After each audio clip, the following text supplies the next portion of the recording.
கடந்த அதிமுக ஆட்சியில் வழங்கப்பட்டு வந்த மடிக்கணினிகளை ஆட்சிக்கு வந்து 55 மாதங்கள் தாமதமாக வழங்குவது ஏன் என்று தமிழக அரசுக்கு பிஜேபி மாநில தலைவர் நயினா நாகேந்திரன் கேள்வி எழுப்பியுள்ளார். தனது எக்ஸ் வலைதளத்தில் அவர் வெளியிட்டுள்ள பதிவில், மறைந்த முதலமைச்சர் ஜெயலலிதாவின் புரட்சிகர திட்டத்தை நிறுத்தி மாணவர்களின் கோபத்திற்கு ஆளானதாலேயே மடிக்கணினிகள் வழங்க முடிவு செய்துள்ளீர்கள் என்பதை மறுக்க முடியுமா என்றும் கேள்வி எழுப்பியுள்ளார். திமுக தேர்தல் அறிக்கை வாக்குறுதி எண் 163இல் டேப்லெட் மற்றும் 10 GB டேட்டா கொடுப்போம் என்று வாக்குறுதி அளித்தீர்களே, 55 மாதங்களாக மடிக்கணினியும் வழங்காமல் டேப்லெட்டும் வழங்காமல் கிடப்பில் போட்டது ஏன்? இத்திட்டத்தில் பள்ளி மாணவர்கள் முற்றிலுமாக புறக்கணிக்கப்பட்டது ஏன்?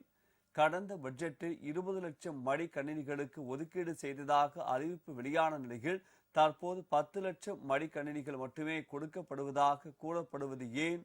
மாணவர்களின் கல்வியிலும் ஊழல் செய்ய வேண்டுமா என்பன போன்ற கேள்விகள் மக்களிடம் எழுந்திருப்பதாக நயினா நாகேந்திரன் குறிப்பிட்டுள்ளார். மடிக்கணினி திட்டத்தை அரைகுறையாக செயல்படுத்தும் திமுக அரசை மக்கள் ஒருபோதும் மன்னிக்க மாட்டார்கள். 2026 சட்டமன்ற தேர்தலில் தக்க பதிலடி கொடுப்பார்கள் என்றும் அவர் கூறியுள்ளார்.